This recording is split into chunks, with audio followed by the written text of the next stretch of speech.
ಇವತ್ತು ನಾನು ಮತ್ತೆ ನನ್ನ ಫ್ರೆಂಡ್ಸು ಪ್ಲಾನೇ ಇಲ್ದಿರ ಪಿರಮಿಡ್ ವ್ಯಾಲಿಗೆ ಬಂದಿದ್ವಿ. ನಮಸ್ಕಾರ ಗುರು, ನಾನು ನಿಮ್ಮ ಟ್ರೆಂಡಿ ಕನ್ನಡಿಗ. ಎಲ್ಲ ಹೇಗಿದ್ದೀರಾ? ಚೆನ್ನಾಗಿದ್ದೀರಾ ಅನ್ಕೋತೀನಿ. ಇವತ್ತು ನನ್ನ ವ್ಲಾಗ್ ಸ್ಟಾರ್ಟ್ ಆಗ್ತಾ ಇರೋದು ಒಂದು ಟೂರಿಸ್ಟ್ ಪ್ಲೇಸಿಂದ. ಈ ಜಾಗದ ಹೆಸರು ಬಂದು ಪಿರಮಿಡ್ ವ್ಯಾಲಿ ಅಂತ.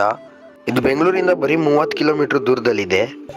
ಇದು ಆಕ್ಚುಲಿ ನೇಚರ್ ಮಧ್ಯೆ ಇರೋ ಒಂದು ಮೆಡಿಟೇಷನ್ ಸೆಂಟರ್. ಇಲ್ಲಿ ಒನ್ ಡೇ ಅಲ್ಲಿ ಏನೇನು ಮಾಡ್ಬೋದು ಅಂತ ಹೇಳ್ತೀನಿ ಬನ್ನಿ.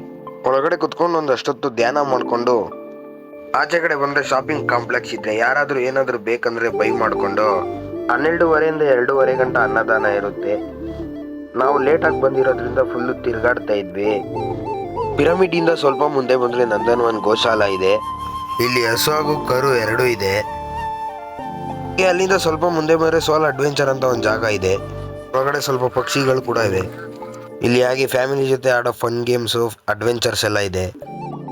ಬೋಟಿಂಗ್ ಮಾಡೋ ಆಸೆ ಇದ್ದರೆ ಫ್ಯಾಮಿಲಿ ಜೊತೆ ಬೋಟಿಂಗ್ ಹೋಗ್ಬೋದು, ಮತ್ತು ತುಂಬ ಫನ್ ಮಾಡ್ಬೋದು ಫ್ಯಾಮಿಲಿ ಜೊತೆ.